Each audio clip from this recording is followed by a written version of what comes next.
You're still living. Yes, I mean, I have my moments and I For have sure. my days, and For it's sure. never 100%, and it's never. But I also don't believe in like being positive every day, or either way, you can't be positive every day because that doesn't it's not possible and it Yes, doesn't no, I exist. think And it's it's very toxic, yes, I yes. think. And you're not gonna be sad every day, even when I feel like I am. I tell him, I'm like, I'm really having a bad day. Leave me alone today, or don't speak to me because. And we have this. I think it's important to understand that we have our ups and downs, and that's life, really. And for a person with such a person with a young age, I mean that might be a little bit. I wouldn't say tough. No, I think I will retract that because that's his way of life. Yes. So he doesn't know anything better Yes. or worse. I mean, Yes. it's the way of life. Yes. So I think he comprehends it because he's living it, and so are you. So I don't think it affects him. But how does it affect you? Because you said that it changed you over time. Yes. So you can see the before and the now. Besides gaining that appreciation. Look, in the beginning, I was in denial, complete denial. I thought, like, I remember when I took him home from the hospital after he spent 6 weeks in the intensive care.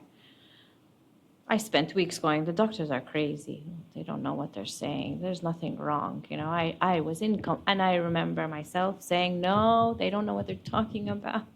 They're crazy. Literally, like I said, no, they don't know what they're saying. They don't know what they're doing. I was in denial. But then, he got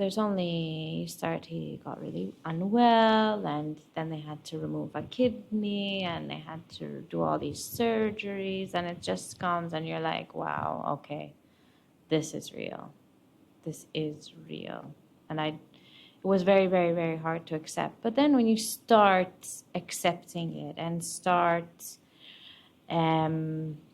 good dialogue and good communication with the medical teams, you begin to say, okay, this is how it is. What can you change? What can you change? And you have to keep on it. You have to keep on medicines, supplies, making sure, like, if I see signs of something, I have to know what to do. And it's nonstop. Literally nonstop. So you change in the sense of before, for example, if he had a fever, I would panic and, pick him up at 2:00 in the morning and go to the hospital. Now it's like, okay, fever, man, how high is it? What are the symptoms? Can we wait till morning? This is like part of it. This is now years and years, or, okay, so the catheter is not working, or this, he feels a bit unwell, but what does it really mean? Is it really because there's something underlying, And you learn, like I learned, not to panic as much, and to be systematic and gauge, and it's okay, and go by elimination in a way. He helps as well because he's older, so we Yes. can communicate better. When he was younger, it was much harder. Definitely, because he wouldn't say, it's hurting here, or I'm feeling this, I'm feeling that.